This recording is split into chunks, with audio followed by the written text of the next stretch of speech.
Call the May 14th Policy Committee meeting to order.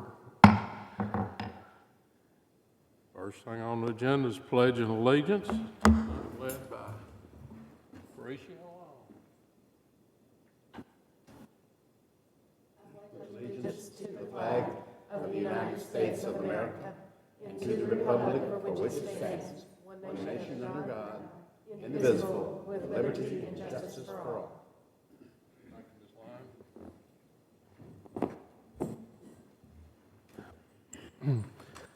Okay. Approval of the agenda. Thank you, Mr. Young. Second.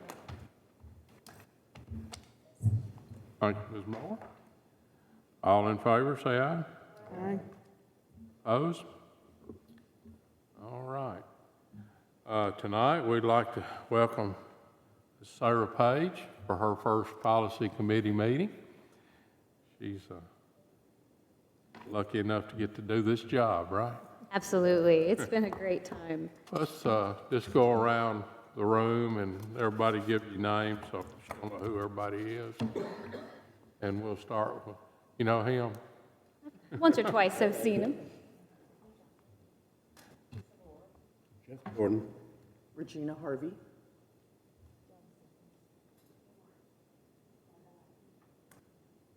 Sarah Page. Jeff Reed. Bill Follett. Tammy Sharp. Terry Hodge. Jim Estes. All right. We're glad to have you. Thank you. I guess at this time, I'm going to turn policy changes over to you. Absolutely. Thank you, members of the committee, for making time to meet this evening. I know it's busy as school's wrapping down and graduation starts. Our first policy up for consideration is Policy 1.407, School District Records. This is an easy change. This has been updated to change the district public records request coordinator from Lauren Bush to me, to Sarah Page. Chairman, I'll ask your preference. Do you all like to vote each policy or do it as a group at the end? Each policy. Each policy? Each policy, okay. Have a motion to approve policy 1.407. Thank you, Mr. Hodge. Second. Johnson. All in favor, say aye. Aye. Opposed? Our second policy is Policy 1.803. This is, it previously was titled the Tobacco-Free Schools. We've amended that to be Tobacco and Vape-Free Schools. Policy 1.803 has been updated in line with the TSBA proposed policy in order to clarify that vapor-based products are not allowed on school grounds and that students in possession of either tobacco, if it should be, or vape products may be disciplined. Any questions? Need a motion to approve policy 1.803. Thank you, Ms. Sharp. Second. Ms. Simmons. Thank you. All in favor, say aye. Aye. Opposed? Our third policy tonight, Policy 4.502, Parent-Family Involvement. Policy 4.502 has been updated to replace No Child Left Behind with references to the Elementary and Secondary Education Act.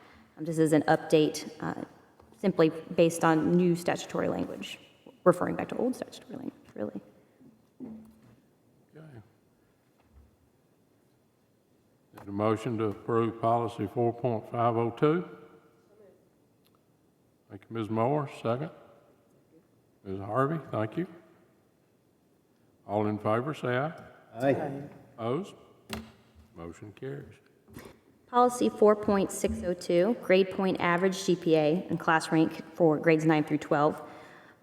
Policy 4.602 has been updated to reflect the weighted grading for dual credit and dual enrollment courses. Cambridge courses have been added to the weighted grade chart. Additionally, a conversion chart has been added that reflects expected conversions when a dual enrollment program issues only a numerical grade. The standard for valedictorian and salutatorian has been amended to allow the highest achieved ACT composite to be considered when multiple students meet the other requirements for those titles, beginning for our graduating class of 2023. The deadline for valedictorian salutatorian has been clarified to be the end of the 7th semester. Outdated references to the 2009, 2010, and 2014-2015 school years have been removed. In addition to this, you'll also note that the graduating with honors has been stricken from number 3 on the valedictorian criteria, so that only graduation with distinction would be required at that subject, in that point of the policy. Any questions? I do have some questions, Mr. Chairman. First of all, and if someone could go back over with me, we removed the graduating with honors criteria from the definition of being able to qualify for valedictorian or salutatorian. Is that correct? Correct. Okay. Can somebody go back over for me what the criteria were that were included in that we're eliminating? Because I don't have the policy or the handbook in front of me, so. Absolutely. The graduating with honors is based on a student receiving in their ACT each composite benchmark. So the state each year will put out the benchmark that they believe is for college readiness, and that standard is what we use. So for this upcoming year, I can pull exactly what those were. Primarily all from ACT.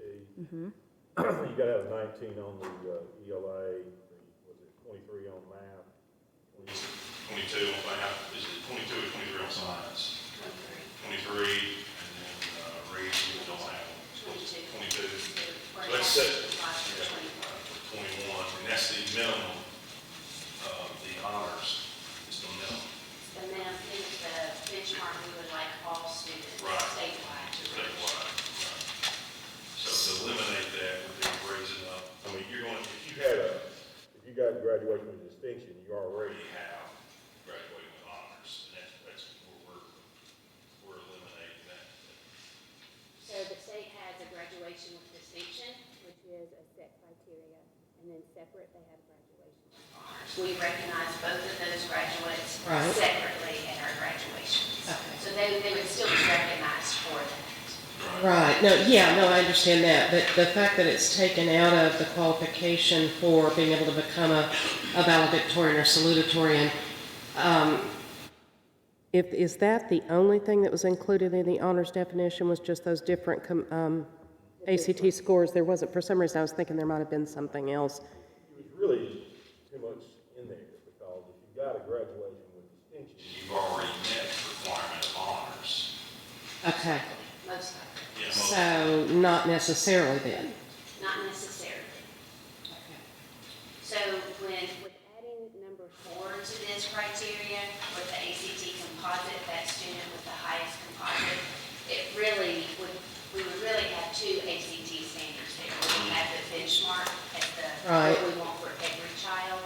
And so we want to include that ACT as part of the valedictorian requirements. And so instead of saying just the benchmark, we would put the student with the highest ACT composite. If there's a tie, that's who would be the valedictorian. Okay, what if you've got, we have students at schools that are making perfect ACT scores. I think we had several at Central Magnet, and I'm guessing some other schools this year too. So would they all So, retain valedictorian? With that, We did that, if we used what we're proposing, this is how the breakdown would be. Currently, one school has 8, they would have 1. You referenced Central has 55, if we use this year's, or, what we're proposing, they only have 5. The ACT composite, does that take into account that super score you can do No, or it whatever? doesn't. Okay. The only thing it takes into account is your highest ACT score. So If you not take it multiple times. like the pick and choose, Right. Well- which a lot of them are doing.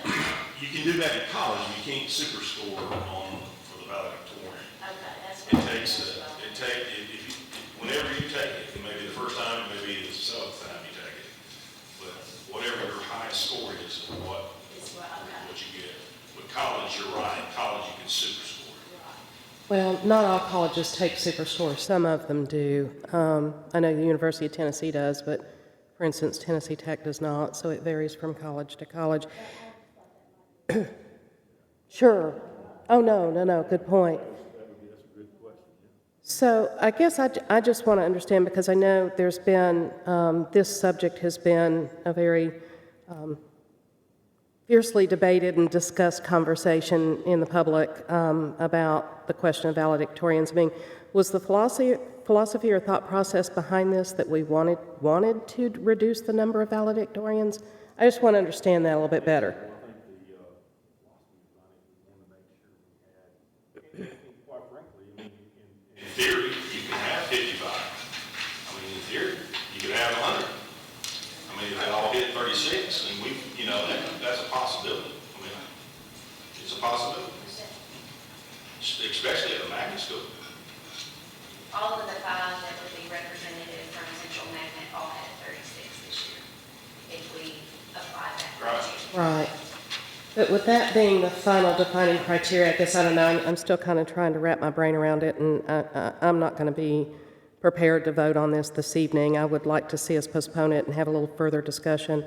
You know, there are a lot of parents and people out there that, and I understand where they're coming from, that the students have worked so hard to reach that status.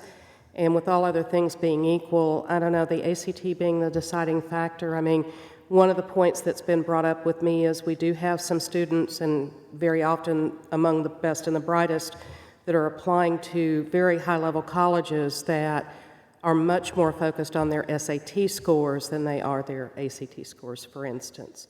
I don't know.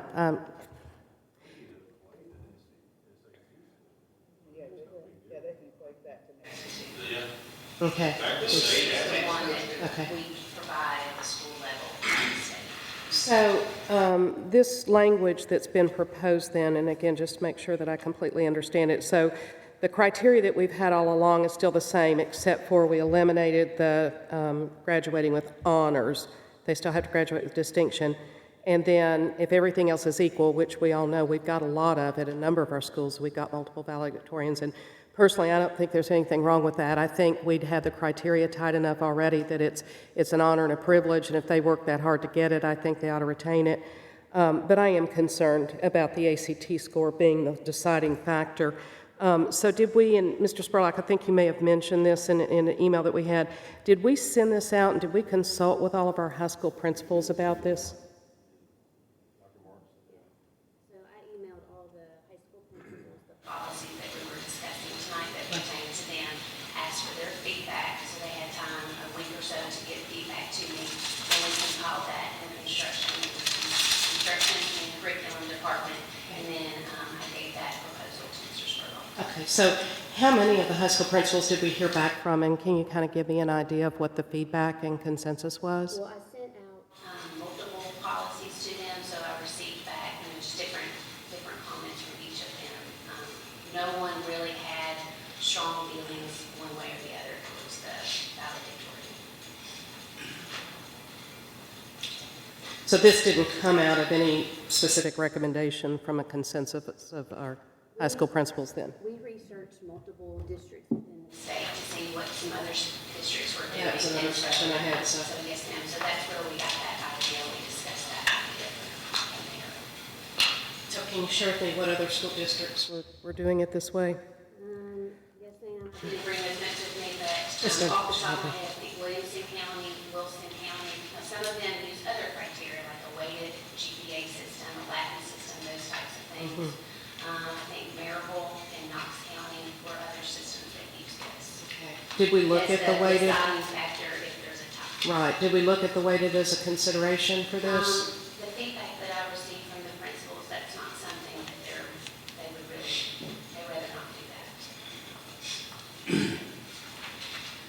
Also, flipping back over to the other page, on the letter grade, or no, excuse me, the weighting for the local and statewide dual credit courses and dual enrollment courses. I just want to make sure I'm understanding this correctly. It appears that the addition for the weighting for local, statewide dual credit courses and dual enrollment courses is actually going to add more percentage points to the grades than the honors and advanced honors courses. Is that correct?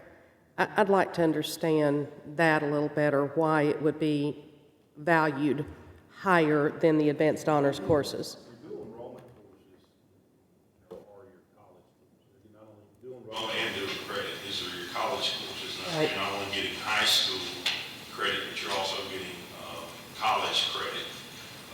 I think you referenced earlier too, colleges notoriously give, you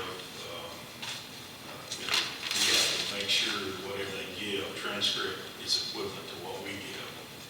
Didn't you speak with that? Yes. About that? Yes. Did you go over that by any chance on what that? On what it might look like. Yeah, what it looked like with our grading scale. Right, so Dr. Martin and I looked at this a lot, and so sometimes the colleges will give, we'll get it a B minus or a B, and that's all we get. We won't see the number score, so that's what this conversion, that's right, so that's why we wanted to have a conversion chart. But it's also a heightened difficulty in the course, and so we want to make sure that that score is reflected properly for our students when they return to the general ed setting, so that they are not being disadvantaged by taking more difficult courses. Right, okay. So I know with the honors and advanced honors classes, if I'm not mistaken, they actually have to take like the AP test and score a certain score on it to get those credits? Yeah, that's, Honors and advanced honors is something we have. So in your first column there with the honors and advanced honors, that is any type of course that we offer. We may have a standard of English 1, we may have an honors, and we may have advanced honors. The middle column, those are all college and high school credit courses. okay. The last column with the advanced placement, Cambridge and IB, those are the ones that you also take the test at the end. of the Okay, state those test. were the ones that I was thinking of. So if we have, and the way it works now, my understanding is, because I know this was a big topic of conversation last year, that if we have a student that takes an AP class, even if they do well in the class, if they don't do well on the AP exam, they don't get those extra points. Is that right? no ma'am, they have to sit for the exam Right. to get those points. That's I thought what- they had to that's score how a it 3 or better. That's where they have to score to get college credit. Okay, okay. And that's set by a college and AP board. We have no control. Okay, thank you for helping me understand that. Our early post-secondary credit, the early post-secondary credit, some of them, if you have, you had to sit for it. Now you have to make is the state still holding us to that? We're still at just Sitting. sitting for the exam. They have not changed it. Last year they changed it where you have to sit for the exam to receive the points. And that's where we had to go back and make sure that we communicated that to parents because that was a new change. And that's what we discussed last year when those points were added. And we do have some, even though we encourage them to take it, we do have some that do not sit. We do have some, but now it's very rare. Right.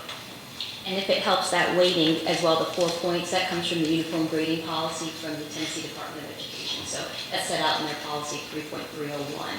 And so they set out which courses get certain percentage points. Okay, so do these weighting points factor in at all into the valedictorian qualifications then?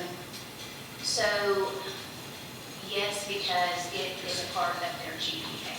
So each of these quality points go into quarter 1, quarter 2, quarter 3, and quarter 4, which quarter 1, quarter 2, and your midterm affects your semester 1 GPA. Okay, so theoretically then with these points, Just these- students could receive more than a 4.0 then? Because it was my understanding that they couldn't. No, we don't have the weighted GPA because we add the quality points into their quarter grades. Okay. So it is a factor then that's used in that determination? And if you come up with 103, that's still going to give you a It's still forward just a quality. 4 credit. Whether you had a 95 or 103, it's still 4. So none of that is ever considered, like the difference between a 95A and a 103. So you still get the same amount of quality. So I think that's worse than giving them the extra points, right? But personally, you know, there's a big difference between a 93A and a 100. See, I would be of the mind that that should be, And keep in mind that we're following state Right. policy. so if we're following state policy then, and again, I know I've got a lot of questions, but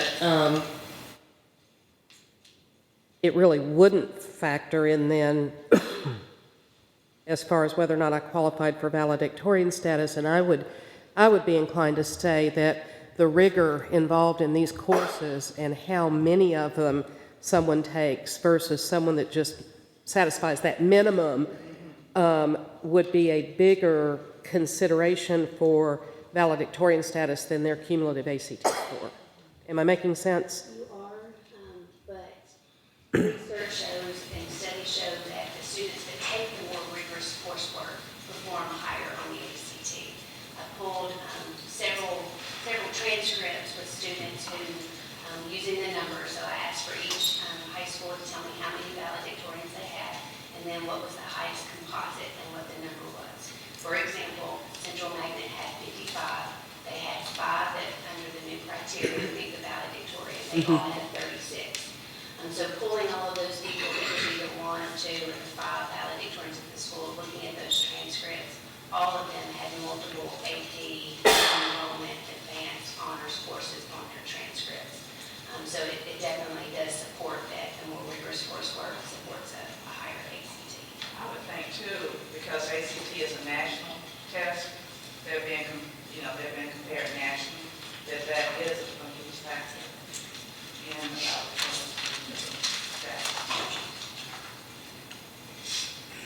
Doesn't the county pay for all juniors?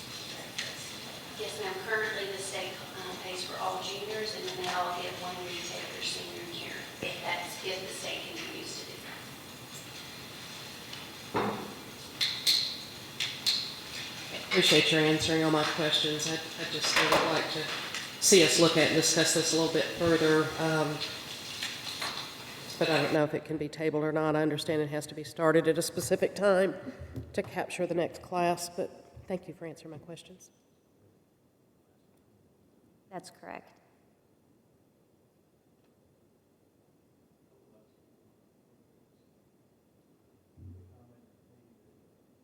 They'd like to see it more rigorous, like to see one valedictorian, because their child is overlooked. I think it's either Ole Miss or Mississippi State, because our schools recognize too many valedictorians. So I think we got to look at that aspect too. Did actually talk to a couple principals about that. It's a good point because I know it was a big concern, but as far as anyone can determine, unless Ms. Martin or Mr. Sherlock, you can tell me different, that's the only college so far that's ever come up as an issue with any of our valedictorians getting that additional scholarship money for any colleges. So I don't know if it's... I do hear that quite often from multiple different universities and colleges. Okay. It varies from college to college and university. So it may just be this is the first time that anybody's brought it up with us. Okay. I can speak as a parent. I had a daughter in 4.0, and we thought, oh my gosh, these schools are going to offer us everything. And many of the admissions officers said we could care less about 4.0.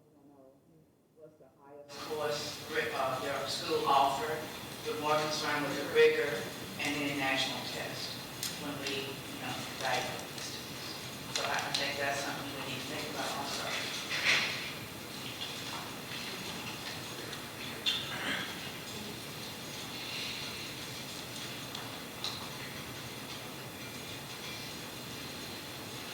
Any other questions?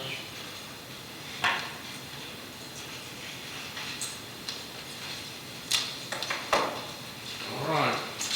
We have a motion on policy 4.602. Move to approve. Thank you, Mr. Young. Second? Second. Shirley, thank you. All in favor, say aye. Aye. Opposed? Motion passes. One no. Policy 4.603 is promotion and retention. This policy 4.603 has been extensively rewritten to reflect changes to State Board of Education Policy 3.300. This policy I adapted from Wilson County, who took it pretty much directly from that state policy. So it lines up almost exactly with the state policy.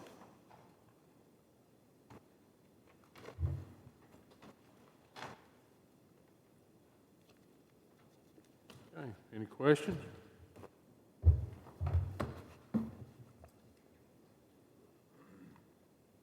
Okay.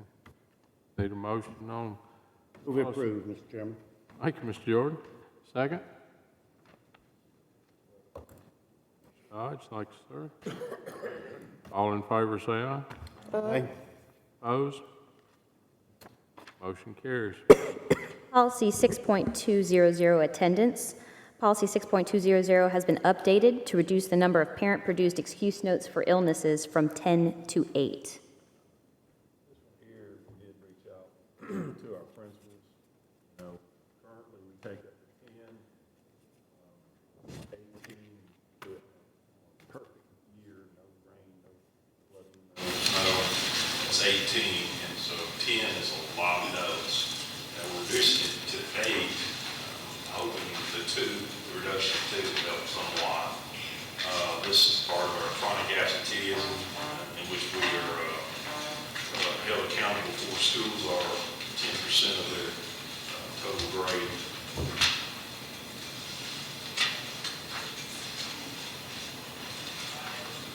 Any questions? Okay, then, motion on policy 6.200. So moved, Mr. Chairman. Thank you. Second.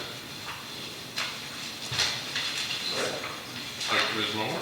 Just a comment, Mr. Chairman, just as people are watching and listening, the school board has Reviewed on occasion. and had discipline problems appealed to us. First it goes to the committee and then the director and then to us. And I'm just pointing this out, probably to the choir, that every single instance that we have looked at those, and usually we get 4 years on this student. Sometimes we get as many as 6 or even 7 years on these students. Every single time that we have looked at these, attendance and tardies are a problem, and they started early, 4th, 5th, 6th grade, and accelerated. And only once that I can remember has that not been an issue. And I hope this encourages people to get to school on time and get to class on time. Okay, shutting up now. All right. All in favor of policy 6.200, say aye. Aye. Opposed? Motion carries. Policy 6.313, this is our discipline procedures policy. In response to Tennessee Department of Education disproportionality review, policy 6.313 has been updated to add introductory language to encourage administrators to choose educational discipline that seeks to stop repeated behaviors while limiting exclusionary discipline. Mediation has been added to disciplinary options and corporal punishment has been removed. Under level 4 misbehaviors, the type of death threats has been clarified to distinguish it from an electronic threat, which is a zero tolerance by law. Additionally, sexual misconduct not resulting in a charge, classified as a zero tolerance, has been added to the example list, and that's under level 4 as well. Bomb threat has been moved from a level 4 offense to a zero tolerance to align with current zero tolerance policy. That was in contradiction currently. Clarification as to when charges are sufficient for discipline has also been added in order to make sure that we understand that certain charges do result in a zero tolerance discipline, even if it's just based on charges. Typically, we advise principals that charges alone shouldn't be grounds for discipline, but we do have few exceptions that are listed out in our zero tolerance policy. Any questions? Yeah, I do have a question or a suggestion. I don't know, something for us to think about. You know, the most recent disciplinary appeal that we had, as we all know, had to do with a level 4 offense. And one of my concerns in reviewing that disciplinary appeal was not so much the sexual misconduct itself, which obviously was a violation of that policy, but the fact that what happened in that scenario, in my opinion, subjected fellow students to a very, very potentially harmful situation. Is there anything, I mean, we talked about this, I mean, I understand that sexual misconduct in of itself is not necessarily a zero tolerance. I'm not suggesting that it needs to be, but some sort of language that if a student takes any kind of an action that could willfully or deliberately subject fellow students to real potential for danger, to me, should be a zero tolerance. Now, I know, you can get into a lot of conversations and debates, as you can with everything, about how do you define that. But to me, in that particular scenario, it was very clear that that could have been the result of that student's actions. I agree with you. So, how can we skin that cat, so to speak? Sure, absolutely.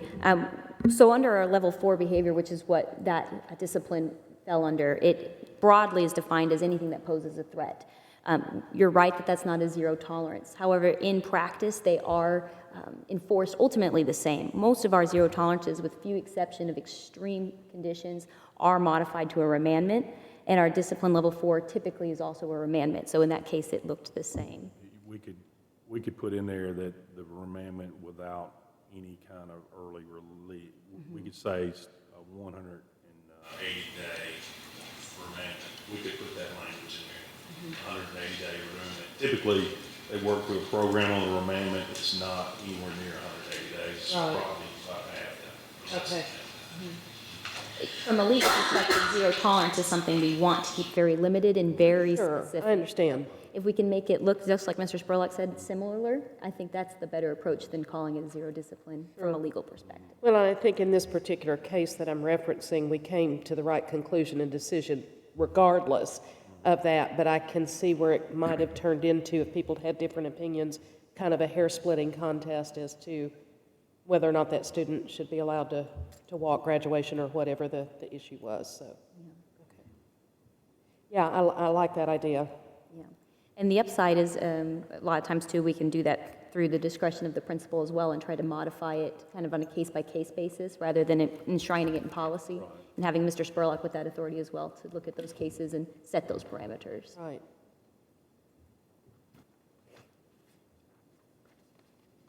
Any other questions? Okay,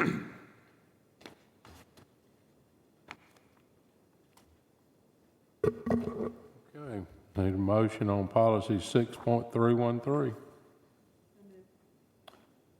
Ms. Sharp, second? You? All in,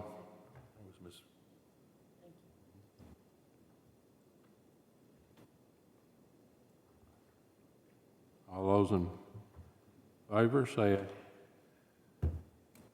aye. Aye. Aye. Opposed? Motion carries. Policy 6.314, corporal punishment. In response to a request to review disciplinary procedures in light of the Tennessee Department of Education's disproportionality review, this policy has been updated to bar the use of corporal punishment in Rutherford County schools. For a tie-in to that, the Comptroller's Office in 2017 did an audit of all of the school districts in Tennessee, and those that use corporal punishment usually applied it to students with disabilities at a significantly higher rate, which is exactly what that state disproportionality review is looking at. While it is limited in its use in Rutherford County, it is still accessible and it is used in a limited case. So elimination of this policy would put us in line with Murfreesboro City Schools, Williamson County, Metro, and some of the other counties around us that are of similar size. So this is a proposal for your consideration. Comments or questions? So my question would be, what are we going to use in place of that? Because I'm old school, and my son's graduating this year, and I always said if he needed a spanking, he needed to get a spanking. So what are we leaving our administrators with if we're taking this away? The reality is most of our administrators are not using this at all from a day-to-day basis. The last numbers I was able to access before the meeting showed 3 years ago there were 10 instances across the whole district. So they would continue to use the tools that they have now in school suspension, out of school suspension, and working with our parents who may choose to do that, and it at home is still an option. We're also trying to encourage our teachers and our administrators to look into more evidence-based discipline that doesn't involve exclusionary discipline, doing more mediations, doing more targeted discipline that goes to the heart of the behaviors. And if we have a student that's rising to the level where we think this is necessary, starting to look at functional behavior assessments and look at our special education department to say, is there a reason this behavior is happening, and what truly psychologically is the function that we can eventually address? So that's what we're hoping to encourage our administrators to do. But you're right, hopefully working with parents who want to choose that discipline, we would never discourage our administrators from doing so, so long as it didn't venture into an area where we felt DCS needed to be involved. Oh, absolutely. I agree. Any other questions, comments? Wish we'd had this policy when I was in school.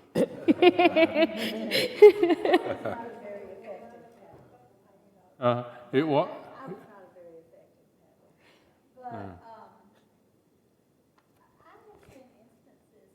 Parents come and you're going to suspend the child for a couple of days, and they have requested that instead of being suspended, that just go on and paddle them. I mean, that has existed in school, you know, so you can paddle them down and still out for 2 days. Is that what, you know, that's where we are with this. Okay, that's fine, ma'am, I believe that to be, I think that would be an administrator's decision on that. But I mean, I know parents who would ask. Oh, yeah. I think, you know, one of the things I asked her to look up is how often we use it. You know, I can't, it's been forever. We're crazy to do it in this day. Well, that's kind of what I was thinking too. I mean, I'm like Ms. Sharp, I believe in paddling. But in this day and age, with the litigious nature and the culture that our society is starting to turn into, if I were a teacher administrator, wouldn't go there. And I can't imagine that we have many that want to. So, yeah, that's the parent's job.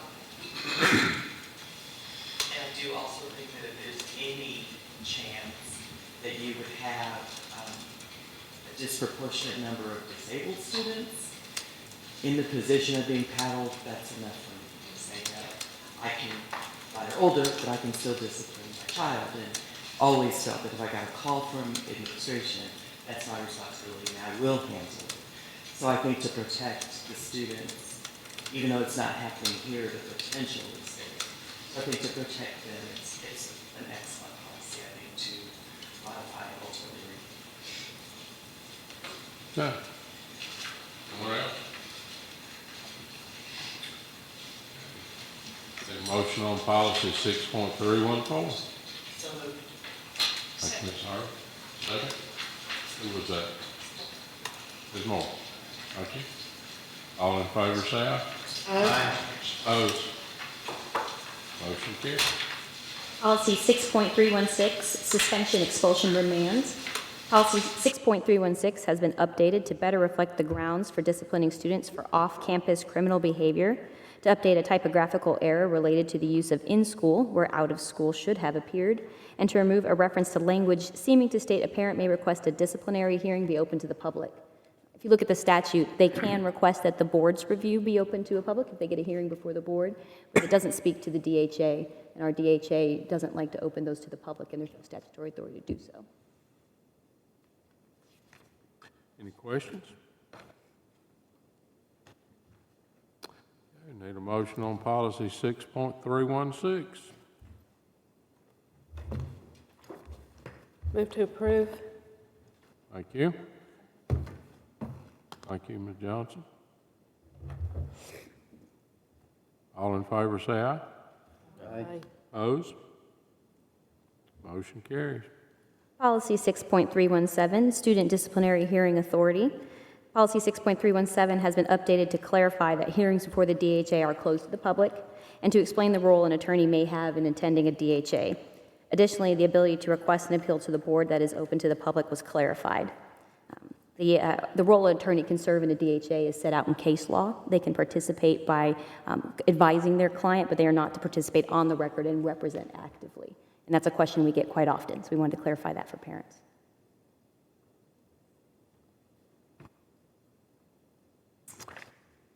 Any questions? Need a motion on policy 6.317. Thank you, Mr. Young. Second.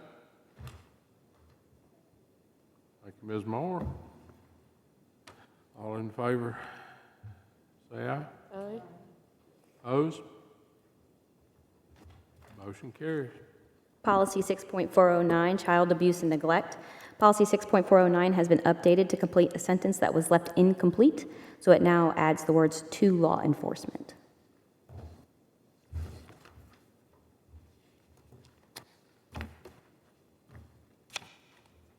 You have a question or comment?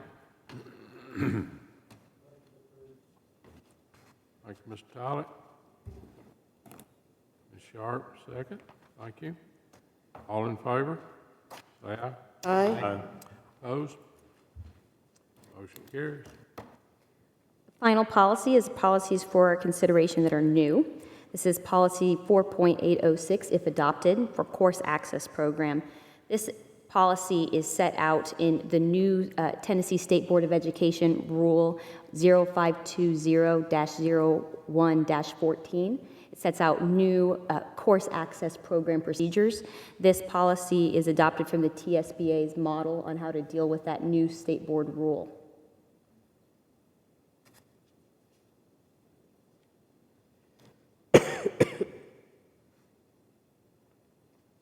Questions?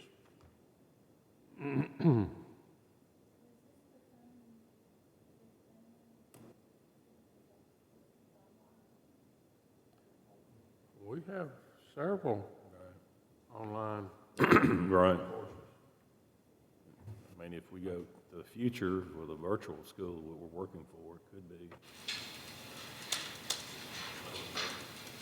We have some commissioners keep pushing for more, too.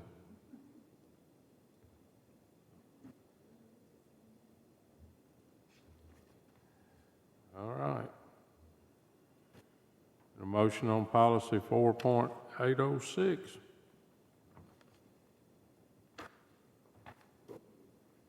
Thank you, Mr. Hodge. Second. Mr. Young, thank you. All in favor, say aye. Aye. Opposed? Motion carries. Thank you, Mr. Estes. That concludes the policies I have. Almost painless.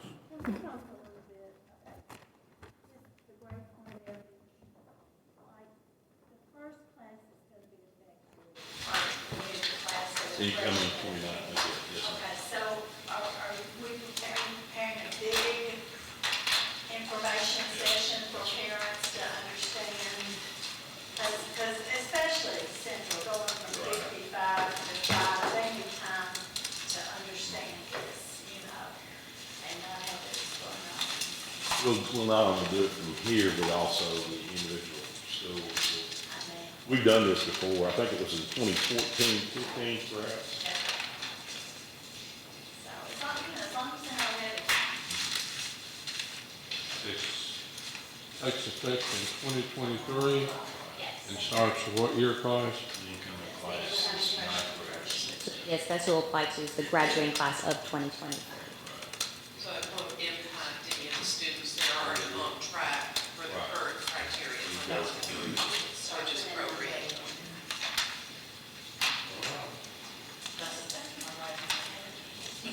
You got it, done? We'll still be one on, right? You got anything else, Ms. Page? That concludes my business, Chairman. Mr. Spurlock, anything? All right, we'll be adjourned.